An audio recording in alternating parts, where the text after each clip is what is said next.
ದೇವರು ಬರೆದ ಕಥೆಯಲ್ಲಿ ತಾಯಿಯ ಪ್ರೀತಿಯೇ ಮೊದಲಿಲ್ಲಿ.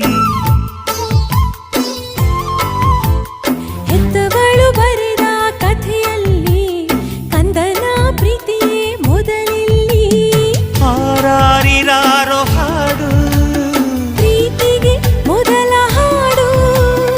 ಅಮ್ಮ ಅನ್ನೋ ಮಾತು ಪ್ರೀತಿಗೆ ಮೊದಲ ತುತ್ತು. ದೇವರು ಬರೆದ ಕಥೆಯಲ್ಲಿ ತಾಯಿಯ ಪ್ರೀತಿಯೇ ಮೊದಲಿಲ್ಲಿ.